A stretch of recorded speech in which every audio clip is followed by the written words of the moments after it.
Hey guys, welcome to another episode of the Reseller Information Network. We are on episode 21. Yes, 21. We have now reached legal age of podcasting.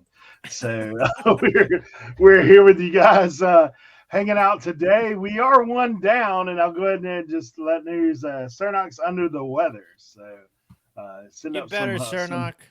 yeah, send up some prayers and some hopes for my boy there. He gets feeling better so he can come back with us. But we are joined today by another member of the reselling community. And we're going to do some introductions here shortly. But I wanted to read some comments from you as the viewers. We appreciate y'all guys so much for watching and leaving comments and questions. So today, the first comment comes from Sal McCardio. Thank you for everything you guys do. We appreciate you, Sal. And still rocking the old school Sal tape gun. Reach out to Sal if you need a tape gun, man. He's the guy. And then Italian, it's got like an M in it, 36.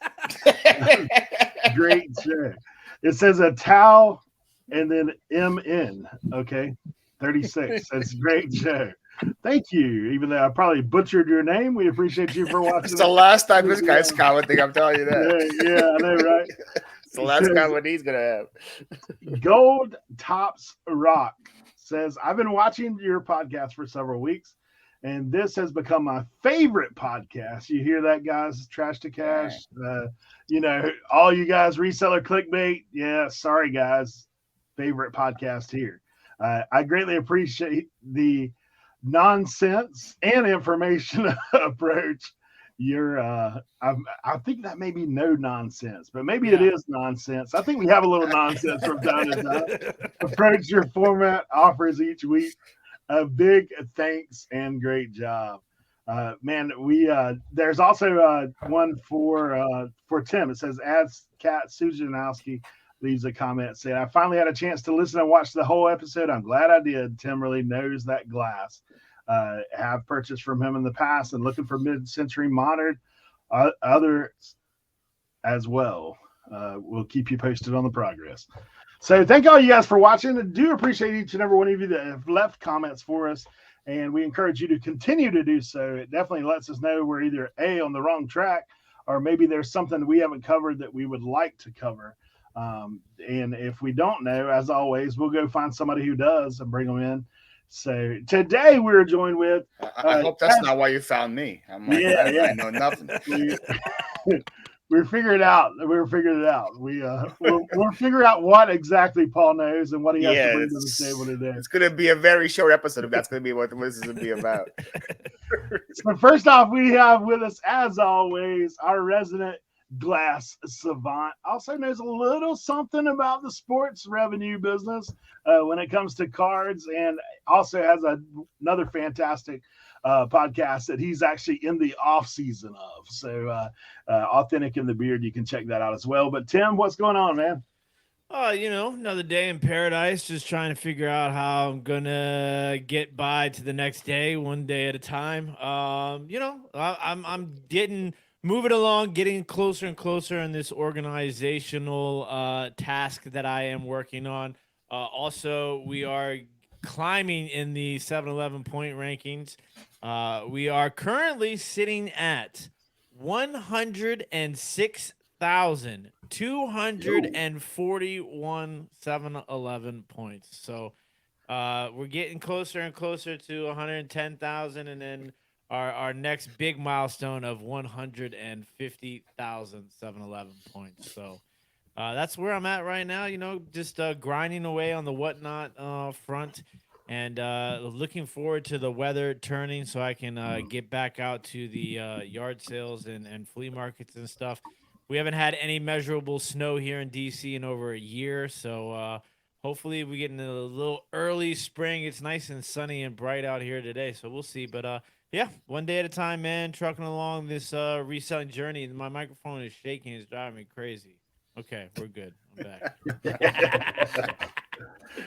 Tim, I didn't think about you the other day because I went in 7-Eleven and they said they now have an exclusive flavor of Celsius. It is green apple and cherry. Yeah, cherry. Oh yeah, I have It it. is That sounds I phenomenal. have pretty one good. downstairs right now. It's really, Yeah, dude. it They is got a lot of new really good. flavors. Okay, I check like this. the passion fruit one's really good. I like that Yeah, one. mango passion fruit. That's a Yeah. good one. They got a new one, strawberry and guava, which is really good Oh, also. yeah. And they have the tropical, not tropical. I think it's Tropical tropical. vibe. Tropical vibe is really good. That's that's star the fruit. Yeah, it has that star one fruit. is good. But they have another one I think called Tropical Breeze, and it's Oh. clementine. It's I think it's not clementine. It might be tangerine and marshmallow. So it Yeah, tastes like creamsicle. It's so good. So good. yeah.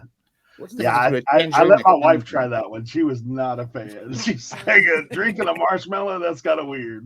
Yeah. The only one I don't like is the Arctic Blast or Arctic Breeze. That's the only one I don't like. Have you Everything tried? else, I tried cola the other day. That's pretty disgusting. That's like cola. Celsius cola? Celsius cola. It I haven't actually heard of tastes that. like flat Diet Coke. If you, No, not a fan. yeah, not my favorite cup of tea there. Like it's one of those things. Hey, so today we also have, as always, with us our resident tool advisor. He's out on work releases. Kind of looks like you've got the prison door open there in the back, but he's not out catching dogs today. He's joining us live from the back porch. And Leroy, what you got going on? What's going on, everybody? Yeah, today is a beautiful day out here in South Carolina. So I am just decided to come outside. It's a little cooler inside because we got the brick building.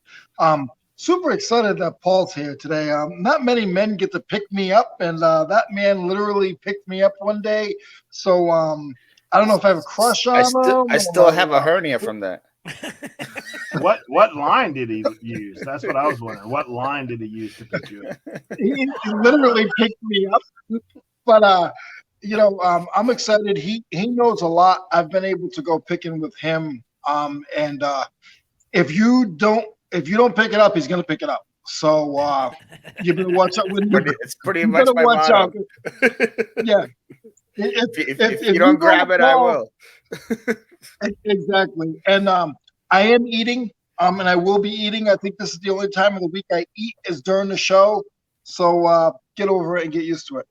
But I back want to to you. know. I want to know what that thing is behind you, though. It looks like one of those things from like Sleeping Beauty. That the Aurora. It's like a mixer. Pluck her It's like a finger mixer. A mixer. What are we mixing? Like grain? Clay. You mix clay with it. Oh, okay. Do you mix clay in your free time? Is that what you do? You don't tell us about that? Do you do like the ghost, like the Yeah, movie? the little you and Demi Moore in the corner. Pottery? He's waiting Yeah, for a visit. That's what it is. He's waiting for a visit. He's waiting for the girl to come over. I don't know if I could ship that thing. That's pretty heavy. That's pretty heavy. Yeah, that might be a shipping center item there for me. That's a when in doubt, pot it out. Yeah, there you go. There you go. Hey, so we are joined today with Paul, the former Philly flipper. Now he's the Florida Philly flipper. Like he just relocated down to, as you can tell from the tan that he's working with now. But and I'm working on. I haven't got there yet. I actually got to hang out with Paul at last year's reseller rally. I think it's the first time that we met in person. Was there, and we actually went picking like in the convoy. And so me and Paul are kind of walking up as resident bodyguards, and then we had Kevin and the rest of those guys there with us. They were looking under the tables. We're looking over the tables, and so we had a good time. But we wanted to bring Paul in because he does do some things. I know he kind of undersold, but he actually sells a ton, I'll just tell you, and has been grinding at this thing for a little while. So we wanted to bring him in. So Paul, just tell us a little bit about yourself. A little while, I'd probably say it's pretty accurate. I started reselling 2019, so I've only been reselling for 4 years, a little under 4 years. I went full-time end of 2021, so I've only been full-time for about a year and a half, maybe 2 years now. So yeah, but still learning every single day, grinding, making mistakes along the way. I'm doing my thing. Reason why I got into it is because I think this is one of the best things that you can work on yourself for that rewards you for hard work and your effort. And then it's pretty hard for me to find someone that's going to work harder than me. So I figured, hey, let me give this thing a try. And pretty happy with it so far. There you go. Well, guys, as always, we are going to give you just a little bit of 101 and just try to give you a basic tip for what's going on.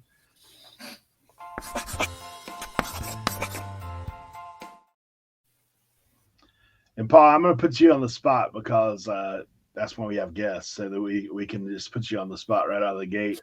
So, Paul, one of the things that I always like to ask guys coming in is, so if you had to give a piece of advice to someone just starting out, what would that be? This is the advice I usually always give people is just list it. Too much time we focus on getting the perfect picture, getting the perfect angle, getting the perfect title, description, and we spend way too much time to make it perfect instead of listing the item. And while somebody tries to make the perfect listing, during that time I'll probably list 20 things while they make the perfect listing. If the item's good, it's going to have a sell-through rate. Just list that thing. That's my thing. People always ask how I get somebody up. Is I don't need it to be perfect. I need it to be good enough, and works for me. And stuff sells. There you go. You know, for all of us, we do this thing on Tuesday. If you guys haven't watched and haven't came around, but on this same channel, Listing and Loafing on Tuesdays, where we primarily work for the most part.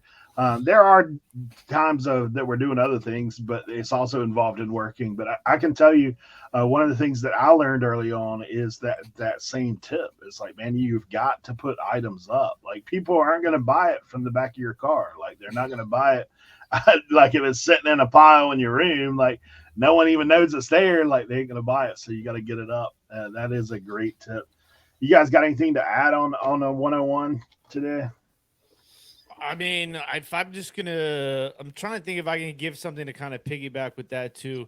And I think, I've been talking a lot over these past couple of episodes about how I've been trying to improve my workflow, my organization, and stuff like that.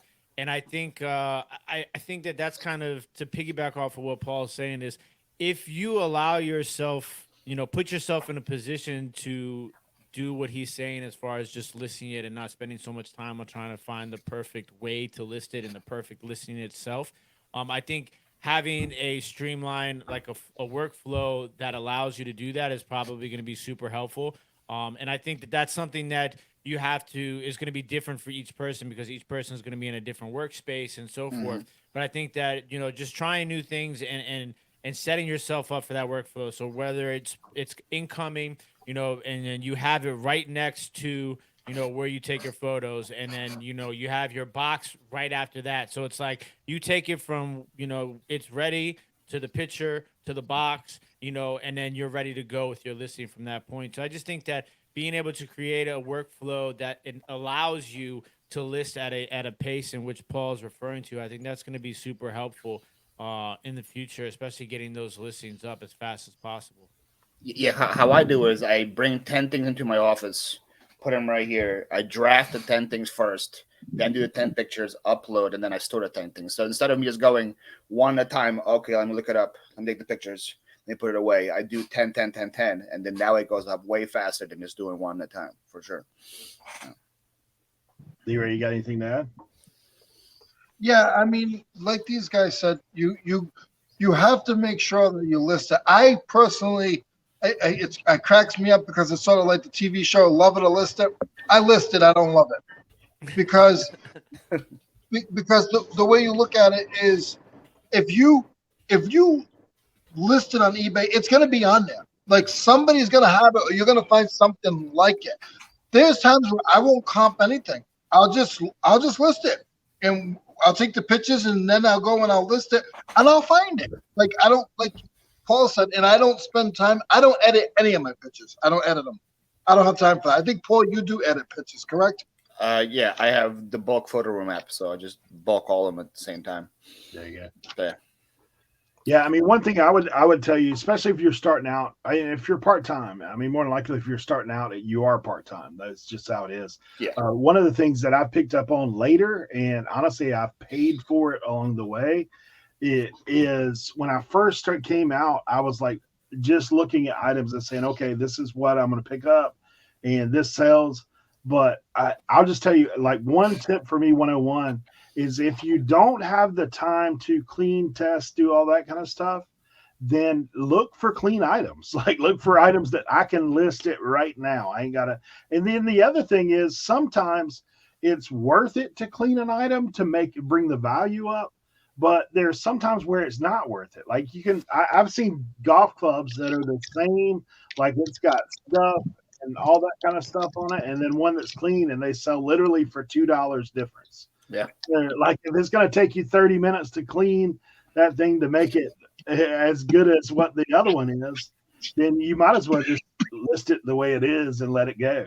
Maybe drop the price just a hair, like there's $2 or $3 if that makes a difference. But like for me, I mean, I think that is a big thing that we get bogged down. I know for me, I've been sorting through my old inventory, my old death pile. And a lot of the things that ended up in the death pile were items that I couldn't list immediately. They were items that needed a test, needed a clean, needed they were, I used to say this, but I didn't adhere to it.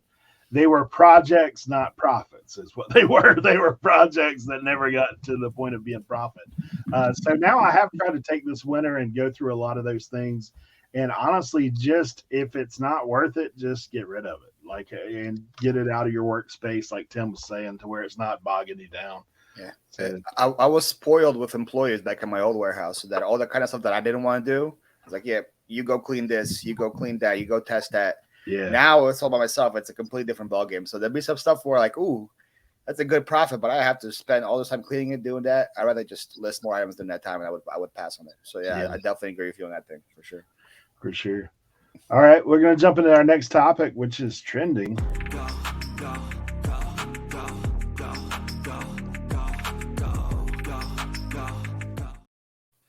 I really want that Ferrari hat. I've never talked about it, but I really want that Ferrari hat. You know, I don't know if Jimmy actually had that hat, is how he got that background, or if that's just something that he listed. Like, we might have to hit up Jimmy on Insta and say, hey, do you actually have that Ferrari hat? Just doing that.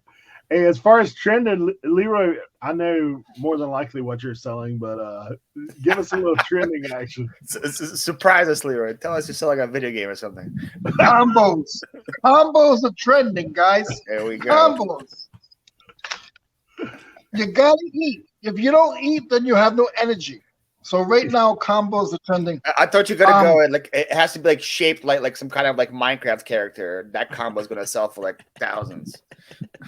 Oh yeah. If I can find a cross out of it or something, or it looks like, oh my God, this one looks like Kevin Commonwealth Picker. I better put this on eBay. Nah, that thing is bigger. That thing is bigger than Kevin. Come on, man. Hey, he's nice, Kevin. He's a nice guy. I mean, what do you think, Dave? You think it looks like Dave or Kevin? That's closer. Oh my gosh. A little cheesy. Yeah. But, right now for me, it's, of course it's always tools. I've been selling a lot of hardware, a lot of nuts and bolts and that kind of stuff. And I do have just a little trick really quick, guys. If you guys are doing multiple stuff, don't be afraid of your scale. You use your scale for weighing your packages. Well, why can't you count 10 marbles that are all the same size and then weigh the marbles and figure out a count if you have hundreds of them? You can always do that as well. So I know that's not this segment, but you're getting it when you get it. Can you say marbles again? I could hear you say marbles all day, man. That's a marbles. I was fixing to give the interpretation. If you're living south of the Mason-Dixon, he's saying marbles. That's what he's talking about. Marbles, like the things you play with. Paul, what you got going on that's trending right now? Tools are selling. I don't know if Leroy told you guys before. The tools sell. I bought a whole set of rigid tools at a yard sale last weekend. It was 3 power drills, 3 batteries, 2 chargers, a sawzall, and a skill saw. $50. Sold the skill saw $50 by itself. Then the all the drills sold for like 100. The batteries themselves for like 35, 40. Nice. So sometimes people hear like a big number, like $50 at a yard sale, like then they run away from that. But when you get that much for $50, you just pull the trigger. You know you're gonna make it back real quick. Yeah, no. I disagree. Tools do not sell. Don't listen to what that guy says. I listen. For me, this is always funny because when we get to trending, right? It's like, what have you been selling lately? And then I kind of just look at like what I've sold. Like, that's what I just did. I just went to my orders from today, and I sold really 3 rigids on there. I'm like, I sold a golf club. I sold a Led Zeppelin glass boardwalk framed pitcher. I sold a Flow Blue creamer.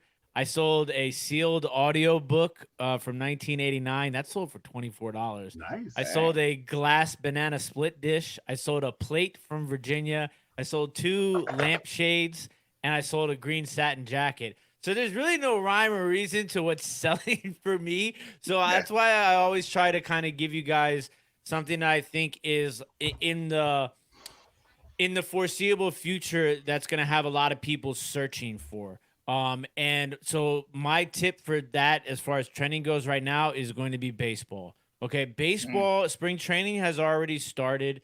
The World Baseball Classic, which is basically like, World Cup for baseball, is about ready to take place within the next week or two. So that's like a big event before the season even starts. So that's kind of going to start gearing things up. Obviously the diehards are already like in the baseball right now because of spring training.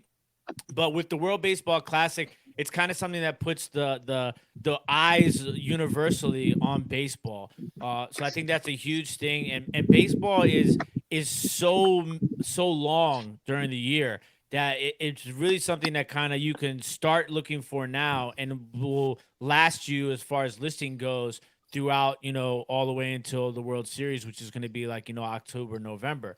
So anything baseball related, hats, shirts, pennants, memorabilia, like anything that people can use during baseball season is going to become popular. A lot of people, are going to be like, oh, like the opening day is coming up. I need like a nice, shirt or a jersey or a hat to wear to the opening day. And another thing that's super important too, not to forget about, is that's something that can be universal from kids all the way up to adults. So if you see like a kid's, Los Angeles Angels T-shirt, like if somebody's bringing their kid to their first baseball game, they want to be able to give them, a Angels shirt. And a lot of times they don't want to buy that stuff brand new because they're going to outgrow it, for sure, within a year. So like they look to go to that sort of secondhand market for stuff like that. So definitely keep your eye out for baseball stuff as baseball season approaches. I think that's something that will be helpful for you. And like I said, if it doesn't sell immediately, it's not one of those short trends because the baseball season is so long. It lasts throughout the summer all the way into the fall. Unless you're a Nationals fan, and that stuff's selling in July. Oh, well, hey, listen, good thing I'm an Orioles fan. Oh, that's even worse. We didn't know if that was an upgrade or not. Hey, I will tell you, Tim, I've sold some you guys that have watched me for a long time, way back I bought a whole sporting goods inventory, and that was the year of COVID, so no baseball. So I had all that baseball gear. So I've actually sold a couple face masks, some sliding shorts here recently. So that is something to keep an eye on. I think really when it comes to trending, yes, there are items that are trending like Tim saying in advance. I mean, obviously, if you're talking about what you're selling, you're selling what you're listing. I mean, that's just really what happens. We've talked before about this. It's not really, I wouldn't call it a conspiracy theory because I think that it's been proven out over and over.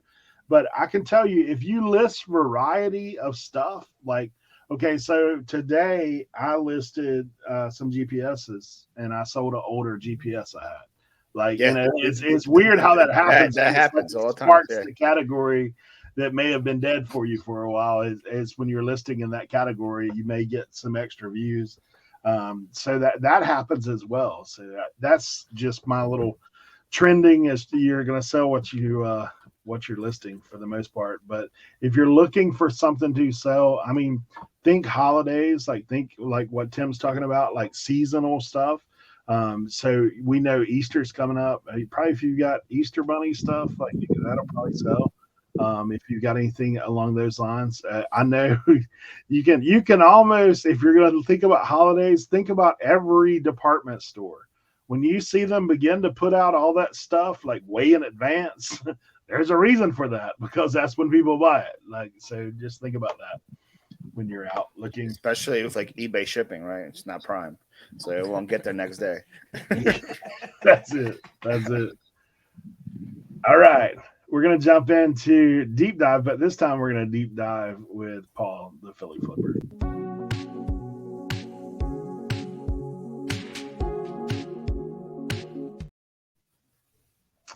When we do this, typically what we do is just bring our guest in and ask him questions about his reselling journey and kind of get a little deeper into what Paul does and how he does it. So Paul, obviously you said that you started about 4 years ago, but we know, are you a specialty seller or do you sell everything? Do you look at me and think of specialty at all? No, I sell absolutely everything. I would say the closest thing I have to a niche might be Pokemon cards. I know about that quite a bit, more than a lot of people do. But besides that, no, I know a thing or two about almost every single category.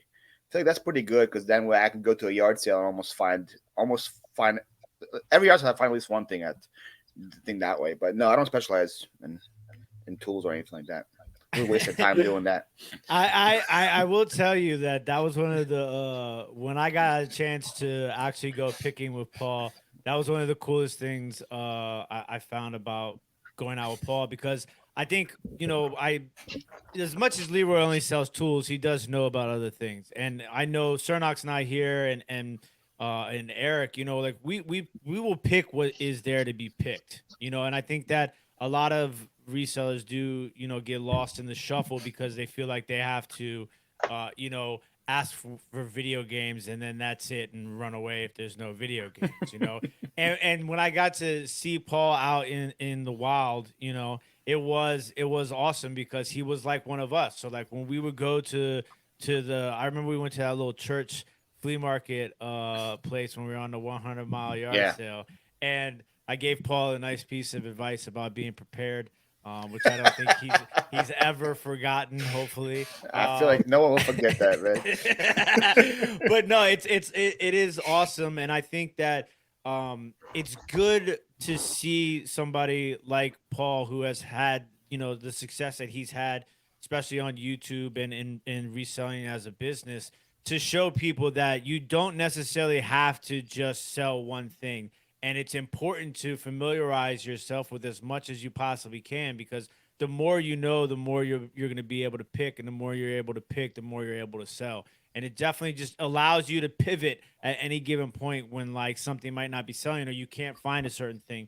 So I definitely think that's something that's important. And it's good that Paul can show that to, a wide audience of people through his YouTube channel, because, that information is important to be out there. Yeah, I always imagine that people just say, "Hey, you gotta just niche down, just sell shoes, right?" What if eBay goes one day and says you can't sell used shoes anymore on eBay? What are those people gonna do? They're okay, I guess we're done. So it's people like me who can sell everything. They're okay, I guess I just gotta get rid of shoes somewhere else, but I can still sell 99% of the other stuff that I pick up. So I feel like that's why. And also, like I said, I pick mainly yard sales and garage sales. That's why that's good for me. Again, if you don't have what you have around you, you have just the bins, or you have just a couple of Goodwills, you might not be able to do what I do. But for what I do, I think that's the best approach. So you already approached the next topic, because that's what I was going to ask you. I said, what are your favorite sourcing outlets? Yeah. No, garage sales, yard sales, rummage sales. Those are the first three I look at. And now if I get nothing there, then I'll hit up like a local auction house if I have one around me, and then I'll do thrift stores. Thrift stores are at the very bottom. I don't like, but I feel like every time I go to a thrift store, I waste more time than I find anything. So it seems like that's the what happens. Have you found any flea markets yet since you've been like? Is there any like flea markets close to where you are now? There is flea markets close to me, but I haven't had the need to go yet, just because of how good the yard sales here were. Like if it's like a slow yard sale day, I'll search for a flea market and drive like half an hour or whatever, 45 minutes to it. I have a couple in my like in an hour radius from me, but so far the yard sales here have been so good that I haven't needed to do that yet. All right, how many listings do you have right now? Yeah. 1,809. Holy smokes! Is that a lot? Yeah, but how many did you? How many times what I have? Oh man, you should have asked me in November. Yeah, like How many? How many did you? How 5,000, many did you didn't close back out? then? At my peak, I was at 7,900 in November. Yeah, so like I feel like I have nothing right now. That's what I said. I was at 700 in like God, almost by the end of Q4. Yeah, I was 700. And in like a matter of 2 months, I got down to 1,800. It was like 600. How many of that 1,800 did you bring with you when you relocated? Yeah, it was like 1,600. Yeah, 1,600 of those. Yeah. Well, like I said, I was downsizing from a 4,000 square foot warehouse to a house and a garage. 400 square feet. I don't know how much big the garage is. I haven't counted, but it's definitely a lot smaller. So like, yeah, so I had to get rid of a lot of stuff for sure. Hey, the other sourcing thing I've seen you do is auctions. Have you found any auction houses down there? Because I knew that I've watched video of you in the auction house before. Yeah, I was talking to Leroy about this earlier today. I'm like, I have a couple. I haven't went yet because I just have so much stuff right now that I'm buying at garage sales that I don't want to build a death pile, and I have no self-control at auction houses. Like if they put up a huge lot and it's going for $2, I can't stop myself from bidding. I just can't do it. So. when Paul and I go to auctions, I've never been with Paul, but we go to auctions the same way. You got to go somewhere where there's nobody around you, because by the time you're done, you have 25 boxes. Yeah. And like they just look at you and they're just like, then the runners are like, oh, okay, yep, in the pile. And like one of the runners that was at Paul's place, he loved Paul. I loved watching those videos because he already knew. Because he knew what you were going to bid on. Like he would start walking towards you. He already started walking towards me before I want it. Yeah, because he knows that I want that stuff. Yeah. That's funny. The one I went to back in Philly, it was just people that were like very niche down. Like, the one girl was only buying glass. The one guy was only buying like silver or gold stuff. Other guys were only buying tools. So everything else that wasn't that, $2, $3, and like there'd be things that I would want to bid $2 on, but I wouldn't because I knew that the people would just keep adding on if nobody was bidding. Yeah. So they would put up like 3 things, and those things were worth like $80. I didn't bid because then they put up 3 more things. And I'm like, okay, now I'll bid $2 and I'll get 6 items instead of 3 for $2 as well. And it was crazy. That thing the auction house was insane. Well, so people don't realize. No, go ahead, Leroy. People don't realize with those auction houses, you're gonna go through 10 of them before you find that one good one. You're not just gonna find an auction house and be like, oh my God, I got an auction house near me. No. Most of them are junk, or they overpriced, or they bid in-house. So it's going to take you a little while to find that good one, like Paul and I are talking about. Go ahead, Tim. I'm sorry, buddy. Well, I was just going to ask, like, so what's the biggest adjustment that you're having to make now, going from, having all that space and having workers and stuff like that? Are you trying to, rebuild to get to that, not say rebuild, but retool to get to that point again? Or are you going to kind of just switch your methods, and what's that transition like? Yeah, definitely switching lots of my methods. Back in Philly, I never look at sell-through rate because for me, like sell-through rate is important for storage, I would say, right? Because you want things to move, right? Like if you have enough storage, you can just keep buying things. Not look at sell-through rate; it's going to sell eventually. But the reason why I had so many listings was I would buy a lot of storage units back home. And you buy storage unit for $10, you probably get 1,000 listings out of that storage unit if you go crazy like I do. So here, I'm saying no to storage units because that's gonna build up my death pile way too long. Checking sell-through rate way more on items that I'm not sure. If I'm on the fence of buying it, I'll check sell-through rate to see if it's good enough. Like if it'll sell within 3 months, I'll buy. If not, I'll probably pass.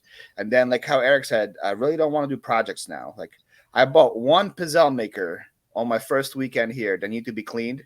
I've been here for a month. I still haven't cleaned that thing. It's still there.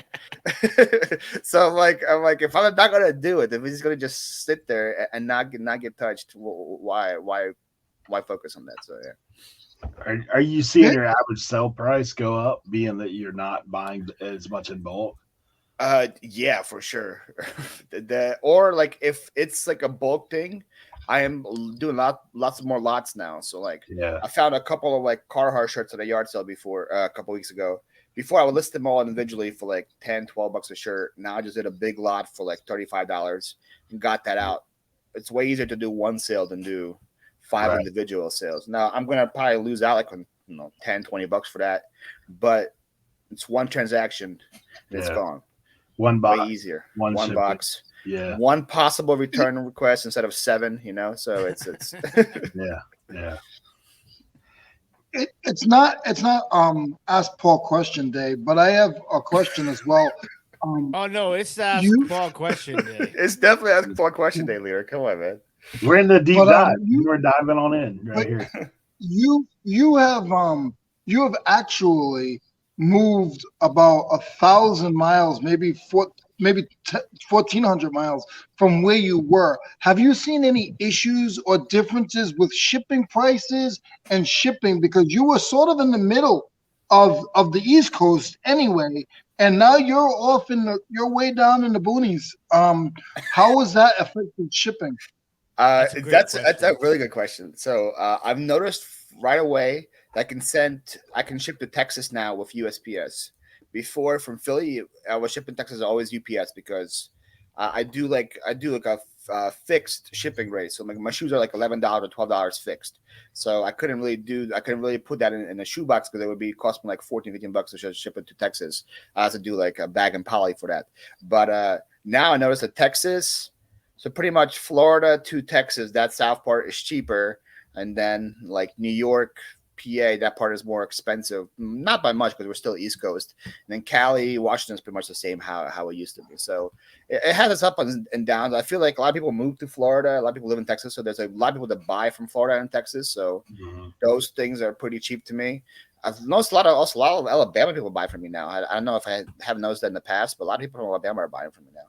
But so like I wouldn't say it really changed. It's just like stuff that I used to use one box for, now I use a different one. But I would say it's pretty much the same. Are you getting more like Puerto Rico and that kind of stuff? I'm getting quite a bit of Puerto Rico, and I'm surprised how cheap it is to ship there. It's like crazy. Like it's cheaper to ship to Puerto Rico than to like Colorado, California. Dude, Colorado kicks my butt every single time I send something to Colorado. I joke about it. I say they are still using the Pony Express. It's like they're delivering stuff on horses in Colorado. It costs me sometimes as much money to send something to Colorado as it does Washington or California. I just don't understand it. That and Louisiana, like when it's like places like where you gotta like deliver the mail on like a swamp boat. You know what do they call those? The big with the big fans on the back. The airboat. I don't know what it's an airboat. Yeah, like what are they delivering? So it's like the airboat or the horse. You know, those two places they kill me on shipping. I've had one item go to Colorado. It was like one of those like old juicers, Rebel juicer things, and it was small items. So I was like, "Oh, UPS is gonna be the way to go." It's like 12 pounds, compact. I look at it. UPS wanted to charge me $18 extra for like a low area delivery. Like this guy lived by himself in the middle of nowhere in Colorado, so they were charging me $18 extra just delivered to his house. So like USPS is actually cheaper in that instance. But like I was like, it's crazy. Has the post office realized what they got their hands into yet since you've been around? Day 3 of me being there, they were like, "You got to order a pickup, man." So my third day there with like packages, they're like, "You just got to get we got to get you a pickup slip, and we'll have somebody come to your house and pick it up." So They won't let you drop it off no more? No, it gets picked up. They just came right now and just grabbed them from me. Yeah, so I only go to check my PO box in the post office now. I don't go to drop off packages anymore. Yeah. Really? See, I have to go to the post office. Yeah. So and the guy, my mail guy is very strict. He's like, "You said 14. This is 16." I'm like, "Bro, just grab the packages. Just grab the packages and put them in your truck, man." What are you doing? It was 14, but you took too long to get here. I saw 2 more things. I got 2 more things to add in, man. I don't know. I'm like, do you want me just to put 50 every single time so you have an empty truck when you come here? Like, I don't know what to tell you. What's he gonna do when you start if you do get back to the point of being ramped up? Well, like, hey. I had my best weekend this weekend. I had like 40 going out for him Monday morning, and he was like 2 totes. So I'm like, yeah, it's 2 totes full of things, but I don't know what to tell you. So I'm going to ask you a couple of questions that I think are the general questions that most people who are trying to get into this and are already doing this, always ask. I think one of them is going to be so this 2-parter. What's your ideology on promoted listings and best offers?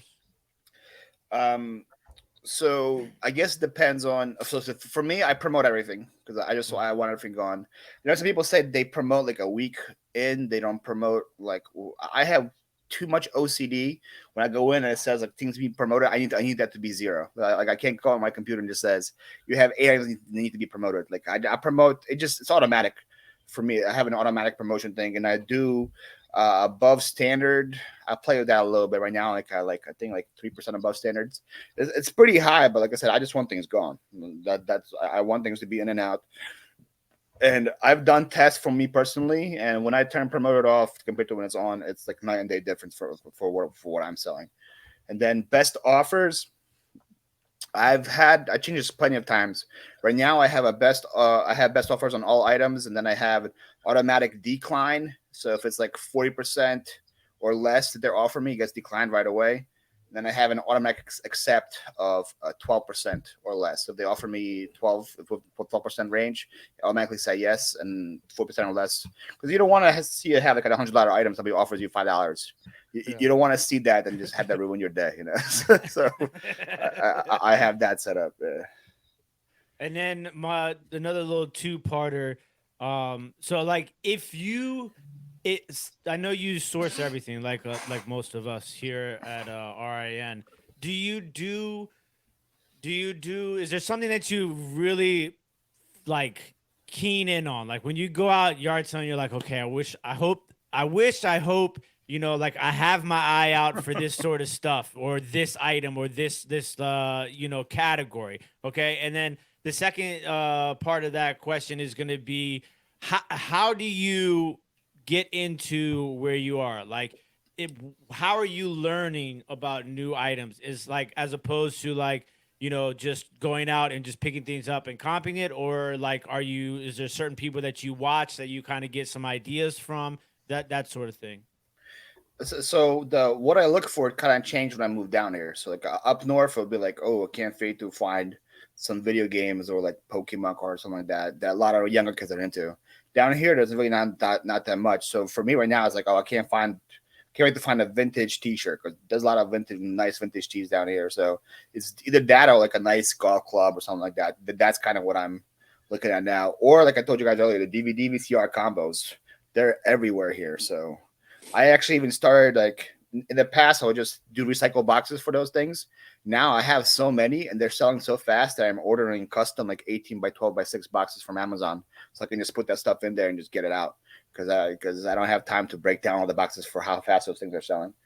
And then for how I learn, usually it's like if I go to a yard sale and I do my walk around and I don't see anything I like, then I'll pick up something that I would probably never touched before. And I'm like, oh, what is this? And then I'll try to comp it on eBay and see what it sells. Actually, those little soldiers right there, I grabbed those without knowing what they were, and they sell for like $100. I was pretty surprised. They're Tim, you might know about them. They were I've heard this brand before. That's actually why I grabbed them. They are. Try to find them. Are they porcelain? They are porcelain, and my computer is dying, so I can't find them. And then another way I learn. Surprised I'm still here because legit, or either eBay is dying or something. I can't search at all.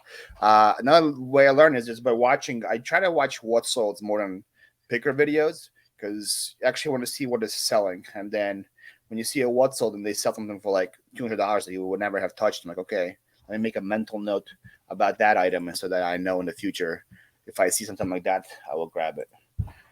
So they're like revolutionary soldiers. Revolutionary.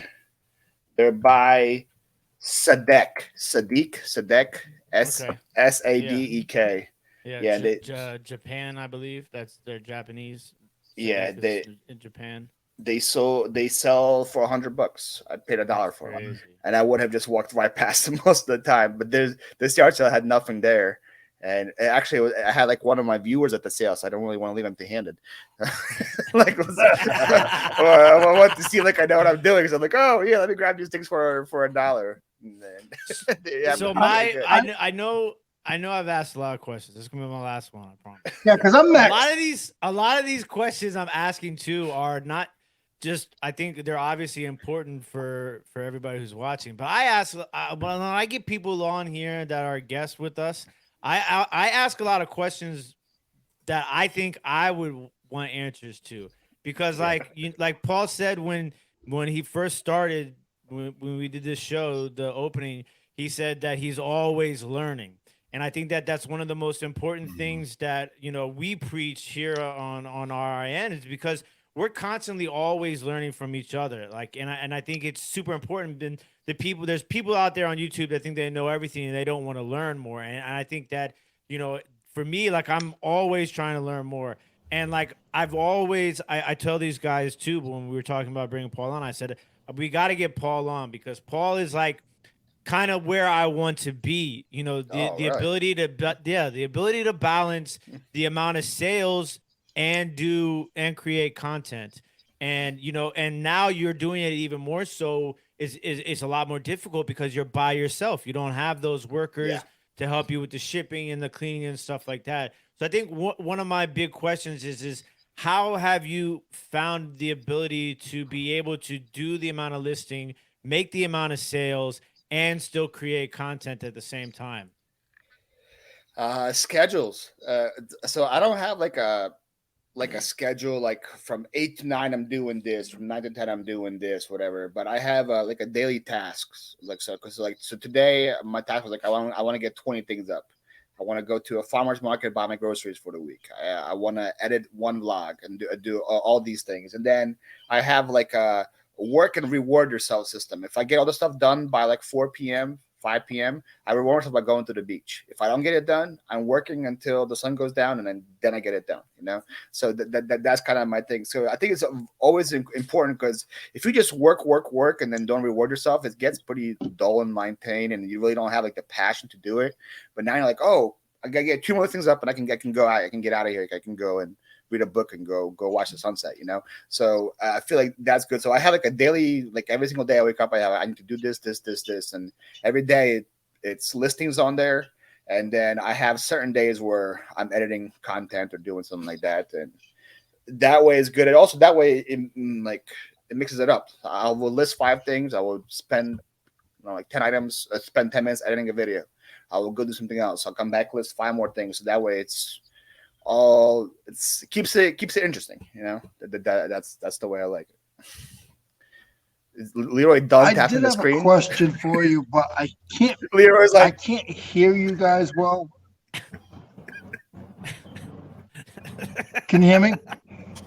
Yes. Okay. I think. Okay. Can you hear me now? We're good, right? Yes, we're good. All right.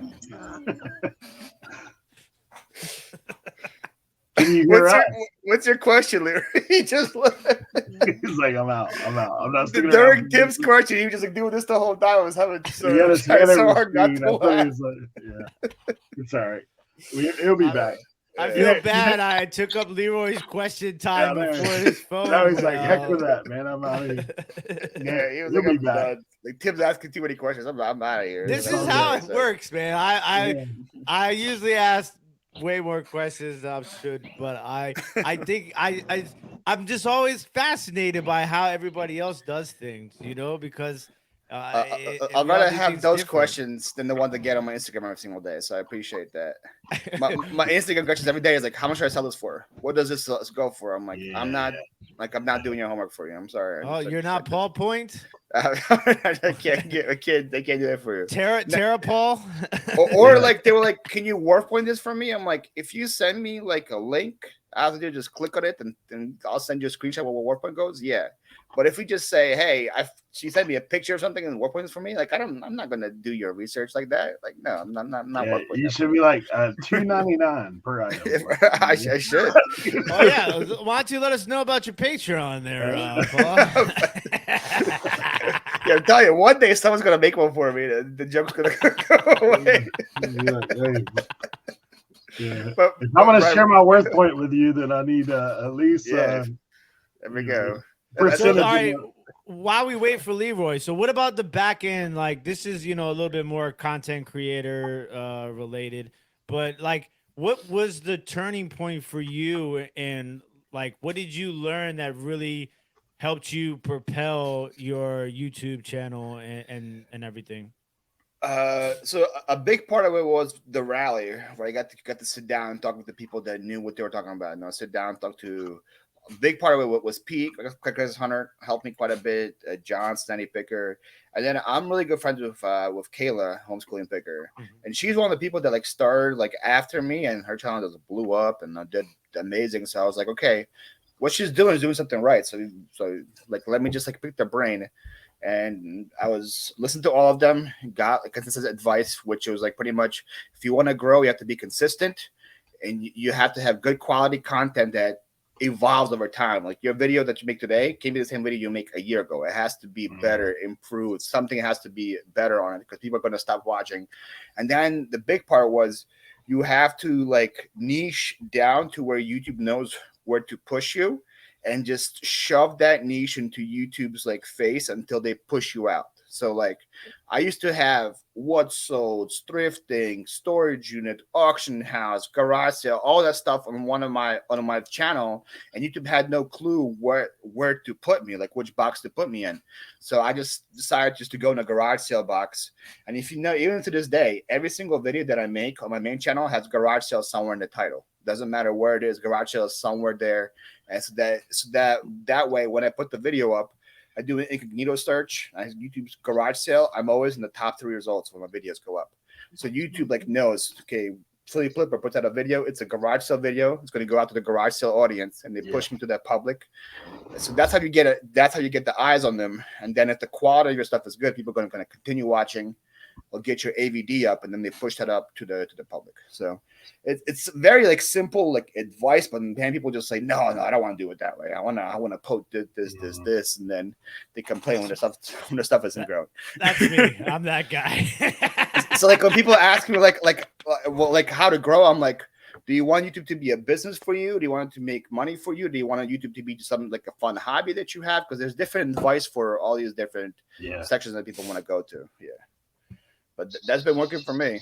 I have no complaints. We have Leroy. Leroy's back. We have Leroy. Yes, Leroy. We're patching Leroy in now. Okay, Leroy. Coming to you live. You're on. You're live. I couldn't hear you guys at all. No, this is a little personal in a sense, but you can answer it the best that you think you can. And this is being serious. I'm proud of you. I've known you for probably about almost 3 years coming up. I think almost 3 years or 2 years anyway. And I know that, like you said, you've only been doing this for 4 years. I'm not saying before this, I don't know what your situation was, but to see that you've had employees, took the gamble to not have employees, and you bought your own house, like I'm very proud of you. And I think that you can encourage I think that you can encourage other people by what you encourage me by just, I'm like, oh my goodness, like, yeah, you have a big store, but still you worked your tail off for 4 years. I don't know what you had previous to that, but you worked your tail off for 4 years and you were able to get to get a place that you've been wanting to get. Do you have anything to add to that? Like, Was there a question? That just seemed like It He was- wants to know was a how. question. He That wants was to a know bragging about how. He wants to know how. Tell the people how to do it. Like, I Oh, think that's where he's getting to. so I joined Tim's Patreon 3 years ago. Over the years, since I did that, my life just changed. No, I'm a guy like I maybe just come from like I said, like, I wasn't. People don't know. I'm not born from the States. I'm from Ukraine. So like I came here with immigrant parents. Like I was 8 years old when I came here.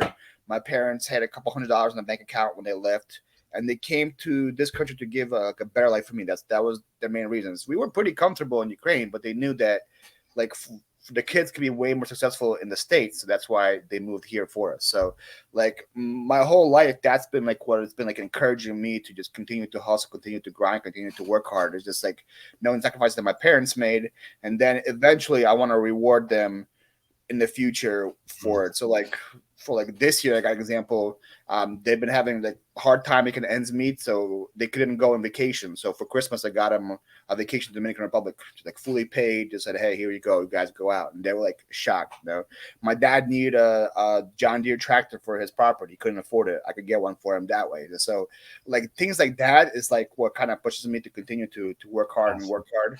And then eventually, I want them to come down here as well. So I want to take care of them when they move here as well. So that's a big reason of what pushes me, motivates me. Because like I don't have any debt. I really don't. So all the money that I make is going to go, and I don't have a family, so I don't have anybody to give this money to eventually.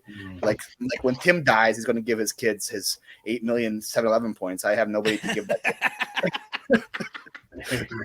I'll probably be forced to use them before then, but He's gonna be out in the corner. Hey, you need a Slurpee? You need a Slurpee? Give me $1. Imagine like people reading Tim's will. Like to my son, I bestow my 7 million 7-Eleven points. Hey, I want to tell you a little thing that I know about Paul firsthand, because picking with him, I do know that Paul is a multitasker like you would not believe. My man can, I know where this is going. Find the garage sales. I know him. Can eat and drink and drive and do the whole thing all at one time. And he's finding stuff that we all miss. Kevin's like, yeah, we went up here. Paul found this sale. And then we're driving past him. I was like, yeah, dude's got like GPS maps. Like, he's got the command center going on. I think that's like part of my like I feel like almost every, I don't know about you guys, but I feel like every reseller has to have some kind of like ADD or something that in them. Like I can't just be doing one thing at the same time. So like, no matter what it is, I'm always like, okay, how can I utilize this moment even more and do something else? Now, sometimes it's not safe like that. When you're driving, you should be just focused on the driving. But I'm like, no, let me try to figure out what else I can do. This is happening. He's lifting while driving. Me and Eric are on the side of him on the highway, and we look over, and this kid's listing while driving. I don't know, whatever else he said he was doing. I wasn't listing. I was cross posting. Go on, get it right. So, what other platforms are you selling on right now, Paul? Mainly just the 4: eBay, Posh, Mercari, Facebook. Just those 4. Never got into almost anything else. I got into Depop a little bit, but that just was like a waste of my time thinking of Grailed. So right now it's like, I would say it's, since I moved down here, especially, it's probably been like 90% eBay. The other ones, I don't know how you guys sell on Facebook, but Facebook has been like dead for me. I feel like I gave up on Facebook a long time ago. Yeah, me and Tim both have financial discrepancies with Facebook. Yeah, they just randomly like stopped. They like held my money. Yeah, and said that I owed them money. Yeah, and like I've had that happen too. Yeah, there's nobody to talk to. There's no customer service, nothing like that. So like at that point, as soon as that happened, I was like, I'm done. I'm not doing anything on Facebook anymore. Do you know what the return like date? You know how much days people have to return something on Facebook that I learned the hard way? 6 months. 90 days. They have Jeez. 90 days to return something. Jeez. Somebody tried to return like 74 days in. I'm like, oh, there's no way that this is going to happen. And Facebook let them return it. And then again, like you said, there's nobody you can talk to. There's no customer service people. So like anything that's like over $50, I don't post on Facebook because I don't want to get like screwed. If somebody just buys it and then they say they never got it or whatever, then I'm out that money. So like Facebook is like going lower and lower in the totem pole for me to post. Unless it's like local pickup and something I can sell locally, I'll do it on Facebook. But right now it's been just mainly eBay, then Mercari, and then Poshmark. Those are Are you still doing a couple pop-up whatnots every once in a while? I haven't. So I have 3 boxes here with me that says whatnot. That's inventory that I was supposed to sell on there. And then I got like a pile on top of it from the yard sales I got on here. And I just never like scheduled it yet. People have been asking, so it's great, but I haven't done it. Do we have any questions, Eric? The only question I have questions for the day is I did talk to this guy in chat today about the same thing, but he was asking about how do you not include a single item. It's Nick Picker 158. He says, how do you not include a single item in promotion when running an automatic promotion campaign? So like if you so you know how like when you go in and you promote all your listings. Oh, he wants to promote all of his listings except for one. Yeah. Can't you edit that one later? You can edit it before you start. Yeah. Before you start, you can exclude an item, but once you've started it, you can't. Like, you got to basically stop the promotion, exclude it, and then re-promote it. That's how. But now also, you like anybody who's not promoting now it just seems a little. I understand the one concept of not promoting certain items if you're the only item there. But I think even in that situation, I think now eBay is doing promoted a little bit different, where it's not even just like you have. It's like the off-site promotions too that I think that matter as well. And then the other thing is now eBay is like there's like back-end loopholes where eBay can charge you for a promoted listing even if that listing isn't promoted. You got that? I'm sure we all got that email within the last. Like if they clicked on one of your like listings and then they buy like 30 days later or something like that, right? Like if they click on a listing that's promoted and then buy another listing from you that's not promoted, but they originally clicked on the promoted listing first, then that you're gonna get a promoted listing charge. So basically, just promote your listings. That's pretty much how it goes. Like the people that say don't promote, like no, I don't want to give eBay more money. I'm like, well, you won't give anybody more money because that thing won't sell.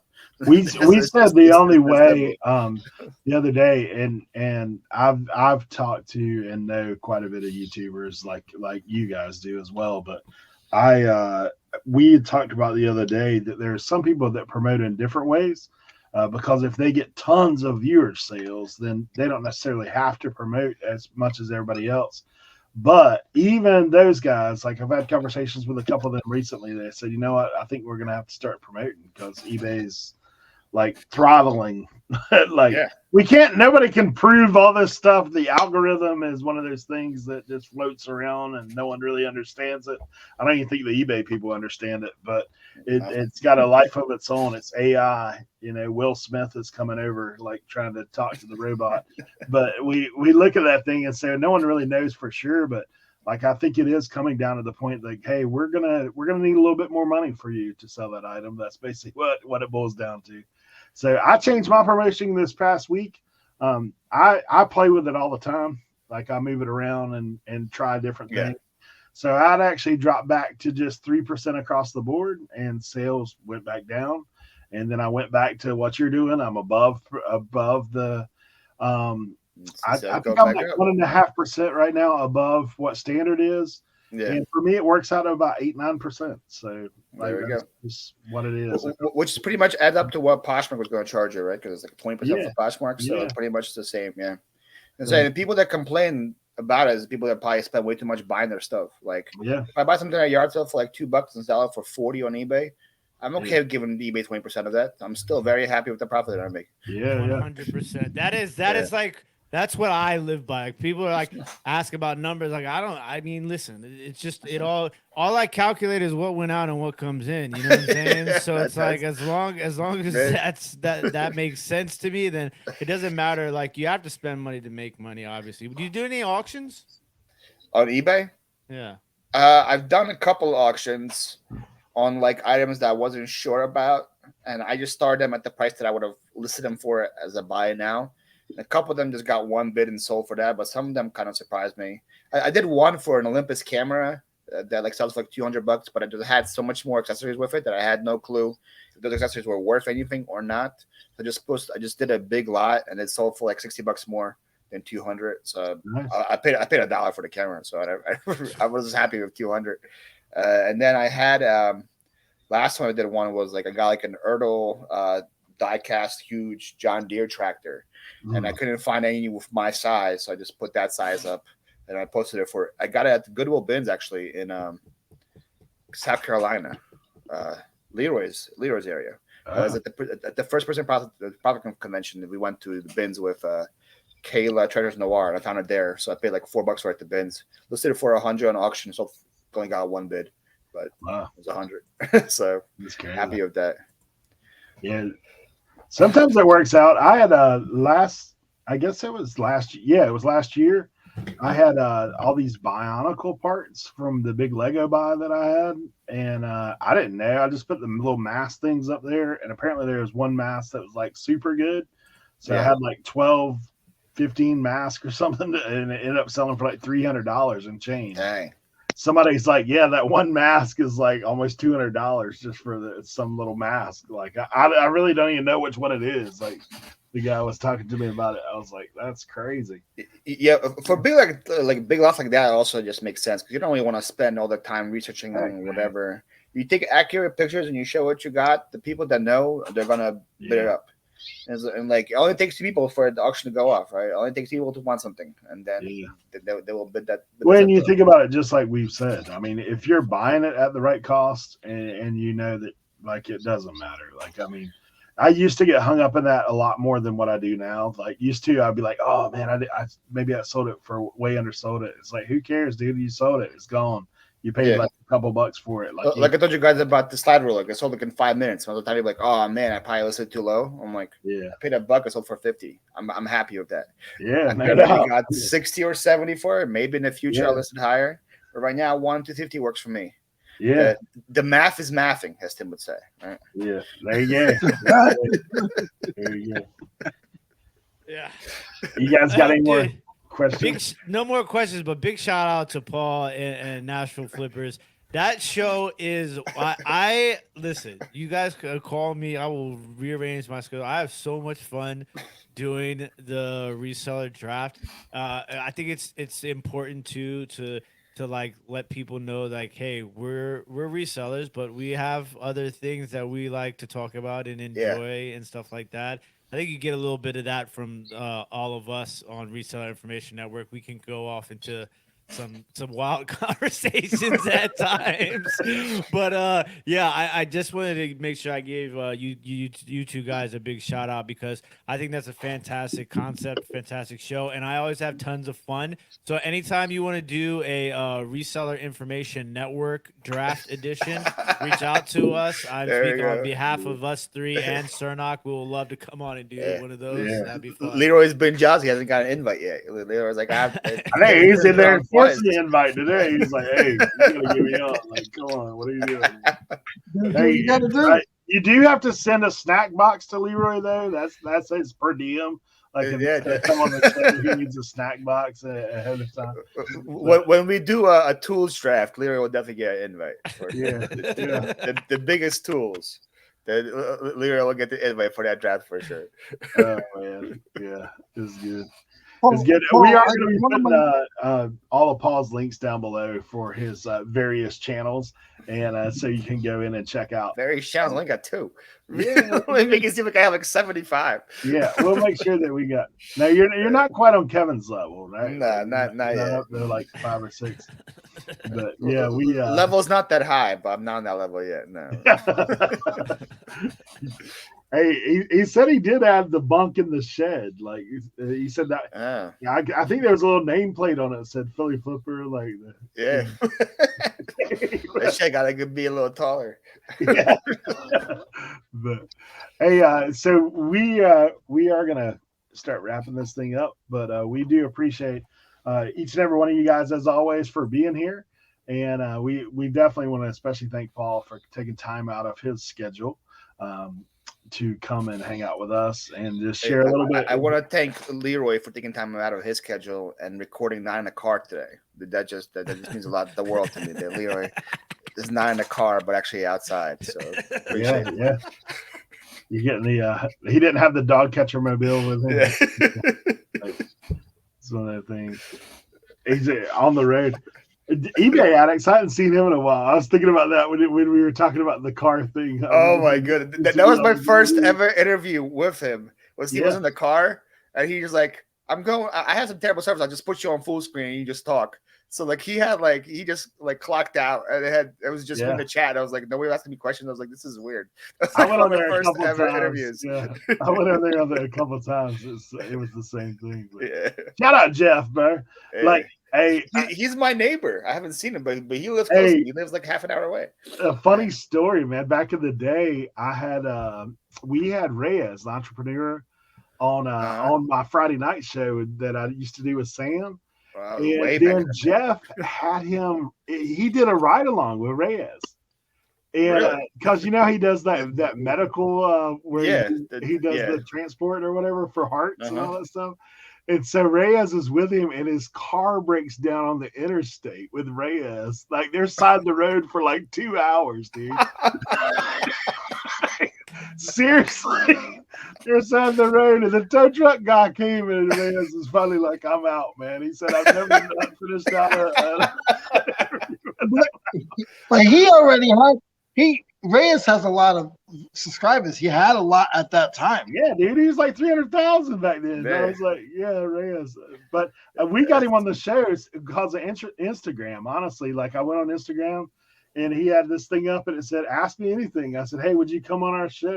And he's like, "Absolutely, send me a time." I was like, "What?" That's awesome. Yeah, it was cool. It's way back. Obxpicker channel. You can go back and watch the interview back then. That was before Jeff's breakdown there. It was pretty funny. But hey, we do appreciate you guys coming and hang out. As always, make sure you're dropping comments and questions down below. Give us something to talk about. And if you have any questions for us, feel free to hit us up on any of the things down below. And make sure you're subscribed to. Really, it is Philly Flipper, not your mother's favorite reseller, even though it might be true. I haven't changed it yet, but everybody comes up to me and says, "My mom loves to watch you." So I figured. Then look at my demo for audience. My number one demo for all the audience is 55 plus women. So it checks out. So I am your mom's favorite reseller. Yeah. And Paul is single. So if you're looking for a daddy-in-law, then there we go. Don't send people in my DMs, please. Please don't send them over. Oh, man. And Paul, we'll let you give a little outro there for yourself. Oh, outro. Yeah, I guess sub to me down below. I have 2 channels. I have a video Monday to Friday on one of the channels. It's gonna be a video Monday to Friday. So 5 days a week, you'll get something from me. It's usually pretty good and entertaining.